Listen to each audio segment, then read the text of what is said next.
जय Hind guys. Now start और next video lecture. अपनी कड़ी को आगे बढ़ाते हैं। इसके पहले हम लोगों ने different kinds of the vector के बारे में पढ़ा, कौन कौन से वेक्टर्स हैं, जैसे यूनिट वेक्टर्स क्या है, नल वेक्टर्स क्या है, कोलिनियर वेक्टर्स क्या है, पैरेलल वेक्टर्स क्या है, दो वेक्टर्स को हम लोग इक्वल कब कहते हैं। इसके पहले की वीडियो लेक्चर्स हम लोगों ने काफ़ी डिटेल्स में पढ़ा। अब इसके बाद की जो कड़ी है वो है अलजेब्रा ऑफ वेक्टर्स, मतलब वेक्टर्स का एडिशन, सब्ट्रैक्शन, मल्टीप्लिकेशन कैसे होता है। तो वो जो टॉपिक है वो ये है। अब हम ये सीखेंगे अलजेब्रा ऑफ वेक्टर्स, मतलब ये है कि इसमें एडिशन कैसे होगा। अगर वेक्टर्स, दो वेक्टर्स गिवन है तो उनका एडिशन कैसे करेंगे, जो है सब्ट्रैक्शन कैसा होगा और मल्टीप्लिकेशन कैसा होगा।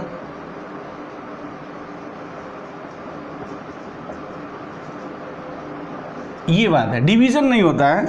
जैसे दो नंबर्स का डिवीजन्स पढ़ते हैं कि कैसे दो नंबर्स को हम लोग डिवीज़न किया जाता है, तो डिवीज़न ऑफ टू नंबर्स है, बट वो स्केलर्स की बात है। बट वेक्टर्स में डिवीजन्स नहीं होता है। ऐसा क्यों नहीं होता है, जब आगे फर्दर वे जो हम लोग प्रोडक्ट की बात करेंगे तो वहाँ एक आइडिया रखेंगे क्यों दो वेक्टर्स का डिवीज़न डिफाइंड नहीं किया जाता है, रीजन्स क्या है। तो बहरहाल अब हम लोग अलजेब्रा ऑफ वेक्टर्स सीखने जा रहे हैं और इस कड़ी में एडिशन ऑफ वेक्टर्स निकालेंगे। तो कैसे निकालेंगे मान लीजिए हमारे पास कोई दो वेक्टर्स है, let A and B are two vectors, then some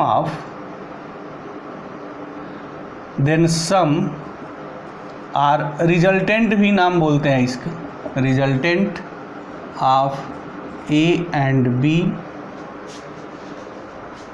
is denoted by vector A plus B. अब हम इसको डिफाइंड कैसे करेंगे, कैसे बनाएंगे, कैसे समझेंगे कि दो वेक्टरों का एडिशन कैसे किया जाता है। वैसे हमने ए प्लस बी लिखी है, ये तो रिप्रेजेंटेशन है कि ए प्लस बी लिखते हैं दो वेक्टरों का सम, बट ए प्लस बी को हम लोग कैसे रिप्रेजेंट करेंगे, क्योंकि हम जानते हैं कि ईच वेक्टर से represented by A directed line segment. ये है कंसेप्ट कि कोई भी वेक्टर है उसका जो हमारा रिप्रेजेंटेशंस है कैसे है, वो ये है डायरेक्टेड लाइन सेगमेंट। अगर कोई भी वेक्टर दिया हुआ है तो उसकी मीनिंग होती है कि डायरेक्टेड लाइन सेगमेंट। अब यहाँ वेक्टर से गिवन है तो डेफिनेटली ये वेक्टर ए किसी लाइन सेगमेंट को रिप्रेजेंट करेगा, तो उसको हम लोग कंसीडर कर लें, लेट कर लें कि ये जो वेक्टर ए है वो लाइन सेगमेंट ओ ए द्वारा डिनोट किया गया है। तो क्या मतलब होगा कि ओ ए का जो लेंथ होगा वो वेक्टर ए का मैग्नीट्यूड होगा और डायरेक्शन से गिवन होगा, कोई न कोई डायरेक्शन होगा उसका, तो उसके लफड़े में पढ़ने की जरूरत नहीं, दिस इज ऑलवेज गिवन ही है।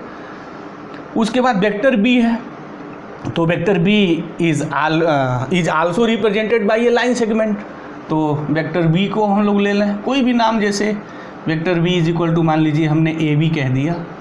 अच्छा, इसमें भी थोड़ी ट्रिक है कि ओ एल ए बी कैसे लेते हैं, कैसे कंसीडर करते हैं, उसको अभी हम डिस्कस करेंगे। और बिगिनर स्टूडेंट वहाँ बड़ा कन्फ्यूज हो जाता है, इसको लेने के चक्कर में ओ ए लिखा है, फिर ए बी लिखे, बी सी लिखे, सी डी लिखे, क्या लिखे, कैसे लिखे। तो वो जो कन्फ्यूजन्स है ना, वो यहाँ इस वीडियो में उसको भी हम दूर कर देंगे। तो बहरहाल कैसे हम लोग उसको दो वेक्टर को हम लोग ऐड कैसे करेंगे।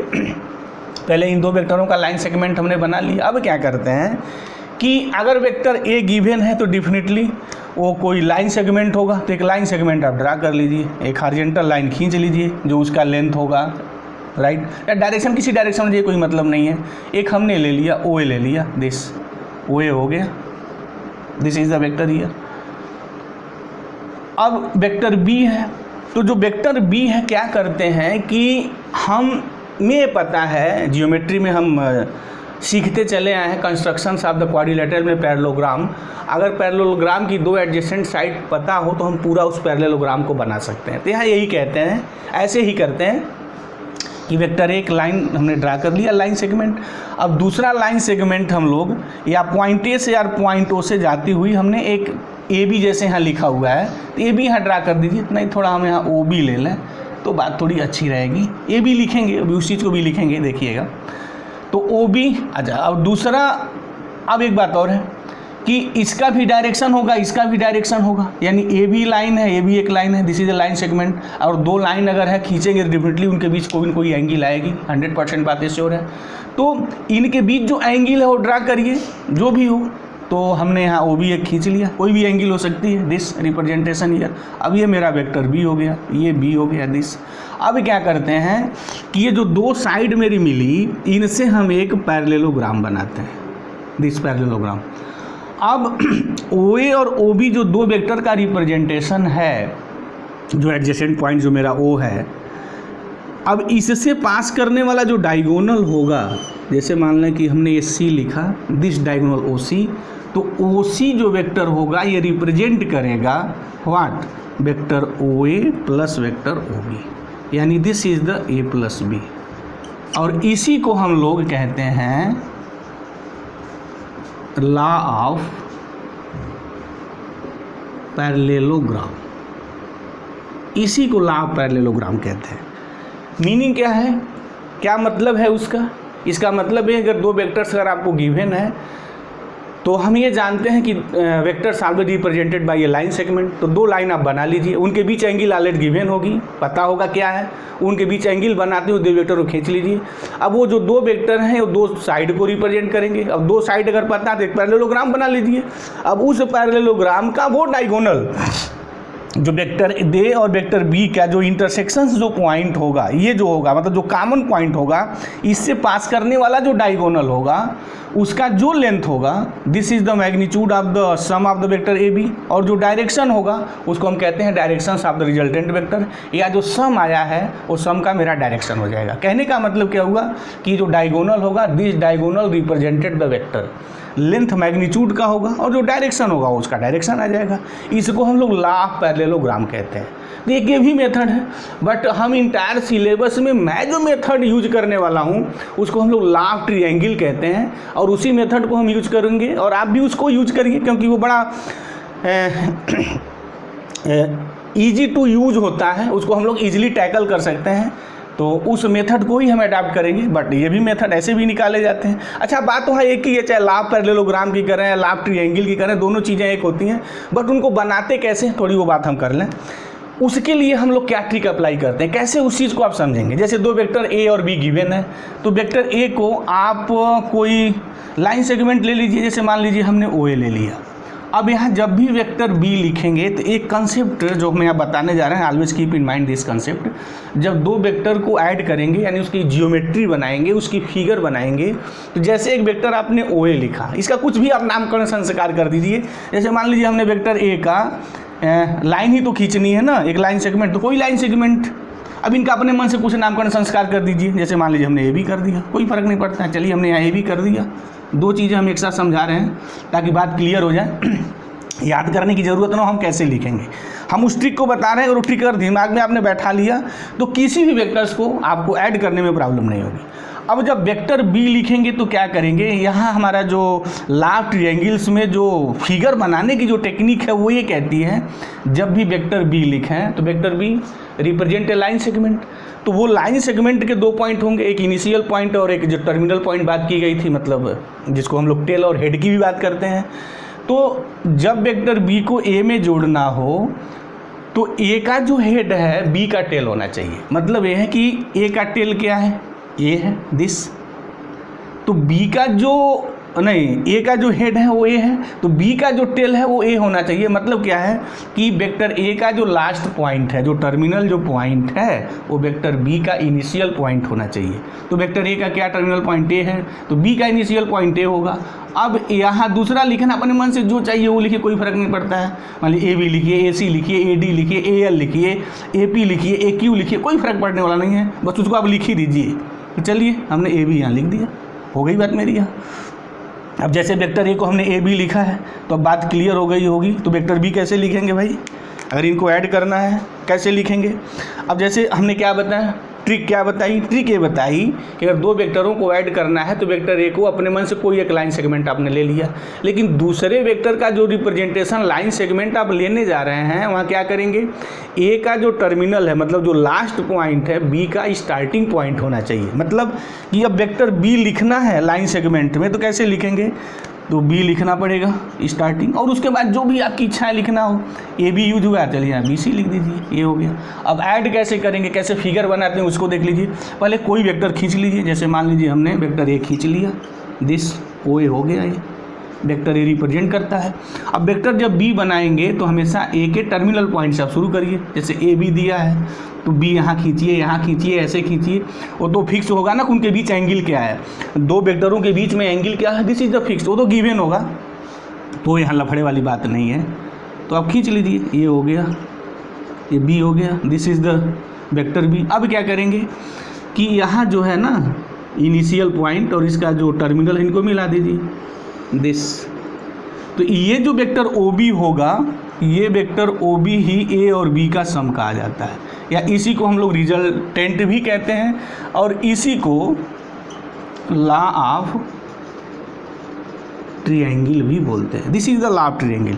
अच्छा, अब हम इंटायर सिलेबस में जो मेरा वेक्टर का जो सिलेबस है पूरा, उस सिलेबस में हम इस मेथड का यूज करेंगे। अच्छा, ये कोई ज़रूरी नहीं है कि हम यही मेथड ही लिखेंगे, ये भी मेथड है, बट मैं जो प्रीफेयर करता हूँ स्टूडेंट को जनरली जो मैं बताता हूँ वो लॉ ऑफ ट्रायंगल मेथड, क्योंकि ये इजी टू ग्रैप्स होता है, थोड़ा समझने में इजी है, इसका जियोमेट्री देने में इजी है, कैलकुलेशन करने में इजी है, तो हम हमेशा इस चीज़ का यूज करेंगे। Always use the law of triangle. दो वेक्टरों का जो सम मैं निकालूंगा तो always use the law of triangle. अच्छा, एक बात और है, अब मान लीजिए कि ऐड करना है, जैसे हमने यहाँ कोई वेक्टर ए लिखा है, मान लीजिए हमने पी क्यू लिखा है और एक वेक्टर बी ऐड करना है, तो वेक्टर बी कैसे खींचेंगे, according to the law of triangle जो भी हमने टेक्निक बताई, क्या करेंगे कि ए का जो लास्ट पॉइंट है वहाँ पर यहाँ लिख लीजिए, तो क्यू लिख लिया, उसके बाद अपने मन से कोई पॉइंट इंडिकेट कर दीजिए, मान लीजिए हम एल इंडिकेट कर दीजिए, अब ऐड हो जाएगा।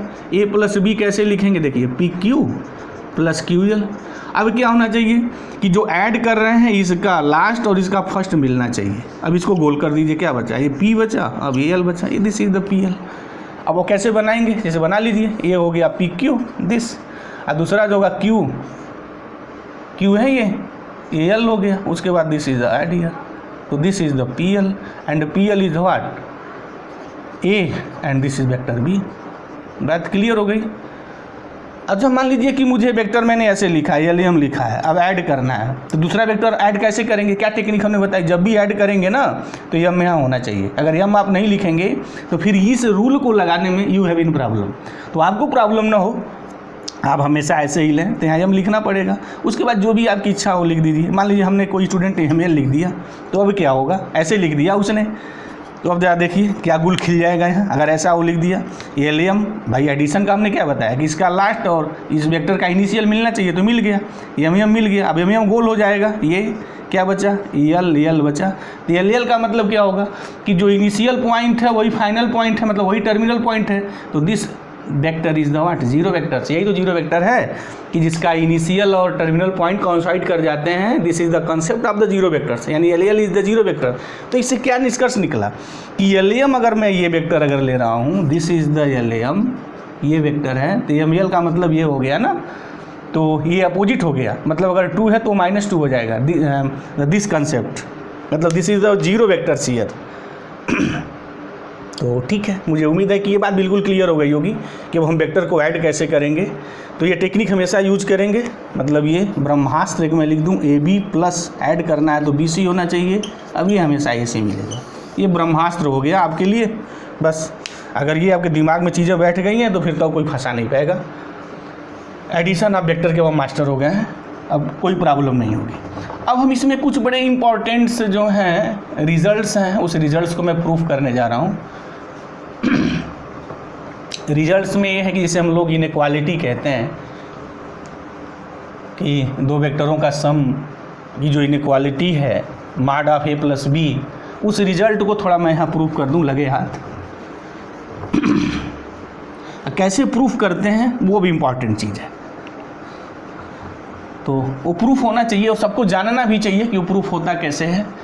अगर आप वेक्टर पढ़ रहे हैं तो हर स्टूडेंट को उस प्रूफ को कैसे किया जाता है ये उनको पता होना चाहिए, उनको प्रूफ भी आना चाहिए। तो उसके लिए मैं ये लिख रहा हूँ। इनइक्वालिटीज़ ये है कि पहली कि mod of A plus B less than or equal to mod of A plus mod of B. हालांकि तो एक बड़ा इंपॉर्टेंट रिजल्ट है इनइक्वालिटी का कि अगर कोई भी दो स्केलर हैं, अगर उनका माड निकालते हैं माड ऑफ ए बी, तो always less than or equal to mod of A plus mod of B, ये होता है, ऑलवेज ये ऐसा होता है। बट वेक्टर में भी ये होता है। तो ये कैसे है, इस चीज़ को हम प्रूव करने चल रहे हैं। प्रूव दैट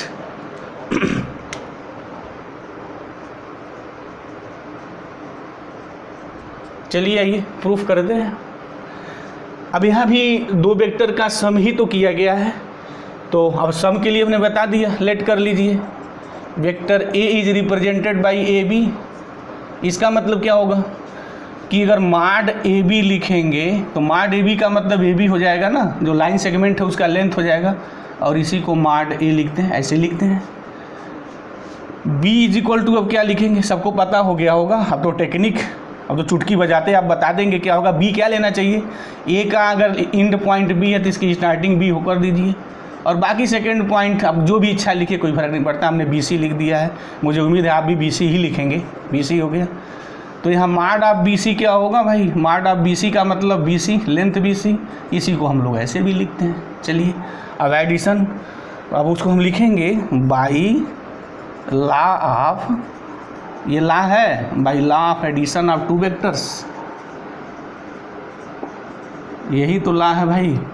क्या लॉ कहता है, लॉ वही जो ज्योमेट्री बनानी है आपको, वो जो ज्योमेट्री बनानी है क्या होगा। चलिए ए बी हमने खींच लिया, this is the A B हो गया, और नेक्स्ट बी सी खींचना है तो बी सी आप खींच लीजिए, बी सी अब यहाँ मिला दीजिए, बताया था हमने, ये ए है ये बी है, तो रूल ये हुआ कि A B plus B C is equal to what, A C हो गया दिस, यानी ए बी ही तो मेरा ए है, अब यही तो मेरा बी है, और यही मेरा ए सी। मान लीजिए नामकरण संस्कार में सी कर दूं, या चलिए रहने दीजिए, दिस इज़ द ए सी, यही रिजल्टेंट हो गया हमारा। अब मुझे माड ऑफ ए बी निकालना है, राइट, ये निकालना है माड ऑफ ए प्लस बी, ये देखना है, यानी मीनिंग हो गई mod of A B plus B C निकालना है, इसकी वैल्यू क्या होगी। अच्छा एक चीज़ हम ये अगर देखते हैं, सबको पता है कि ट्रायंगल में एक बड़ा इम्पोर्टेंट रिजल्ट होता है, स्टूडेंट ऑलवेज लोअर स्तर से सीखते चले आते हैं कि जो ट्रायंगल में कोई एक साइड है ना, दो साइडों के सम से छोटा होता है, always this concept always keep in mind, this is a result here, कि अगर आप कोई भी ट्रायंगल बना रहे हो, जैसे आपने ट्रायंगल एक बनाई, कोई भी ट्रायंगल ए बी सी, तो यहाँ क्या होगा, जो ए सी होगा वो लेस होगा हमेशा A B plus B C से, ऑलवेज, यानी कोई साइड हमेशा दो साइडों के सम से छोटी होती है, या यूं कहें कि दो साइडों का सम, किसी भी ट्रायंगल में दो साइडों का सम तीसरी ट्रायंगल से हमेशा बड़ा होता है, तभी वो ट्रायंगल बनेगा, अदरवाइज ट्रायंगल बनेगा ही नहीं, निर्माण ही नहीं होगा, तो आगे कहानी डेवलप ही नहीं होगी, कहानी वहीं फिनिश हो जाएगी। तो अब ए बी सी मेरा ट्रायंगल है, definitely A B C is a triangle, यही तो ट्रायंगल लॉ है ना, दिस इज द ट्रायंगल, कि वेक्टर का जो एडिशन होता है वो ट्रायंगल लॉ फॉलो करता है, एक ट्रायंगल निर्माण करता है। तो अब हम क्या लिखेंगे कि जो ए सी की जो वैल्यू होगी, दिस इम्प्लाइज ए सी जो होगा वो हमेशा लेस होगा A B plus B C से, ऑलवेज। अच्छा इस ए सी को ही हम लोग माड ऑफ ए सी लिखेंगे, देखिए हम लेस देन, इस ए बी का मतलब हो गया माड ऑफ ए बी, दिस ऐसे, बी सी का मतलब हो गया हमारा माड ऑफ बी सी, दिस। अच्छा ये ए सी ही हमारा ए प्लस बी है, दिस, तो ये हो गया हमारा माड ऑफ ए प्लस बी हो गया, less than vector A B क्या है, यही माड ऑफ ए है और यही माड ऑफ बी है। तो इजी प्रूफ था, कोई बड़ा वो टफ प्रूफ नहीं था, this is a very easy proof रहा है। तो माड of A plus B less then माड of A plus mod of B. अच्छा इक्वल भी है यहाँ, इक्वल कब होगा, व्हेन, इक्वल तब होगा जब ये हमारे इफ़, ये भी एक रिजल्ट्स है इक्वल के लिए, if A and B are, अगर ये कोलिनियर हो जाए तो देन माड ऑफ ए प्लस बी जो होता है वो माड of A plus mod of B होता है। अगर ये कोलिनियर है तब ये होगा, लेकिन अगर ये कोलिनियर नहीं है तो नहीं होगा। तो अगर दो वेक्टर्स दिया है तो दो बातें होंगी, या तो वेक्टर्स कोलिनियर है या तो वेक्टर कोलिनियर नहीं है। तो अगर वेक्टर कोलिनियर नहीं है तो दे फॉर्म से ट्रायंगल, वो एक ट्रायंगल फॉर्म करेंगे। लेकिन अगर कोलिनियर हो जाएंगे तो दोनों वेक्टर एक लाइन में हो जाएंगे। कहने का मतलब क्या है, अब इससे पहले की वीडियो लेक्चर्स में हम लोगों ने डिस्कस किया था कि अगर वेक्टर्स कोलिनियर नहीं है तो दे लाइन है सेम लाइन, एक ही लाइन में लाई करेंगे। तो वो एक वेक्टर हमने ए बी लिखा था, चलिए ए बी हो गया ए, और ये जो रिप्रेजेंटेशंस था वो ए था। सेकेंड वेक्टर क्या था, बी जो लिखा था हमने बी सी, तो बी हो गया। अब कहीं यहाँ सी आ जाइए, दिस, ये सी हो गया दिस, और ये वेक्टर बी हो गया। तो यहाँ तो सीधा मतलब हो गया कि A B plus B C, देखिए this is the A C है। तो यहाँ भी ए सी मिलेगा, यहाँ भी ए सी, बट डिफरेंस यहाँ ये हो जाएगा कि यहाँ इक्वल होगा। अब यहाँ इक्वल नहीं होगा क्योंकि ट्रायंगल में दो साइडों का सम हमेशा तीसरी साइड से ग्रेटर हो जाता है। बट अगर ये वेक्टर्स अगर कोलिनियर हैं, अगर एक ही लाइन में है, तो बाई दिस फिगर एब्सोल्युटली आप ऐसा लिखेंगे और ऐसा होगा ही, होना ही चाहिए कि this is result here. Result क्या है कि अगर दो वेक्टर्स एक लाइन में हो जाएंगे तो इनका sum definitely this is equal to A C here. तो अच्छा ए बी क्या है, यही तो है मेरा मॉड ऑफ ए बी। अब ये क्या है, मॉड ऑफ बी सी है। अब ये हो गया मॉड ऑफ ए सी। अब मॉड ऑफ ए बी तो ही मेरा मॉड ऑफ ए है, अब ये मेरा मॉड ऑफ बी है। अब ये हो गया मॉड ऑफ ए सी। तो इसकी मीनिंग क्या हो गई कि जो मॉड ऑफ ए सी हम लोग निकाल रहे हैं, this is equal to what, ऐसे लिख सकते हैं mod of A plus mod of B. तो दो बातें आ गई, ये इक्वल भी होगा और लेस भी होगा। अगर ये हम नामकरण संस्कार स्टार कर दें और इसका मैं नामकरण संस्कार डबल स्टार कर दूं, तो from star and double star we have what, कि mod of A C less than or is equal to mod of A B plus mod of B C. Equal तब होगा जब दोनों वेक्टर्स एक line में हो जाएंगे, कोलिनियर हो जाएंगे। इक्वल कब नहीं होगा, हमेशा लेस कब होगा, जब दोनों वेक्टर्स मेरे कोलिनियर नहीं होंगे। मतलब ये दो केस हो गया, एक केस फर्स्ट हो गया अगर दोनों वेक्टर्स कोलिनियर हैं, है नहीं, साइड कोलिनियर नहीं है, नॉन कोलिनियर है, तो ये बात होगी। अगर वो कोलिनियर हैं तो फिर ये बात होगी। तो मुझे उम्मीद है कि इसके पीछे जो कंसेप्ट और लॉजिक रही है बिल्कुल बातें क्लियर हो गई है, कहीं कोई प्रॉब्लम नहीं रही होगी। अब इसके नेक्स्ट वीडियो लेक्चर्स में हम आगे की चीज़ों को डेवलप करेंगे। तो thank you very much guys, जय हिंद।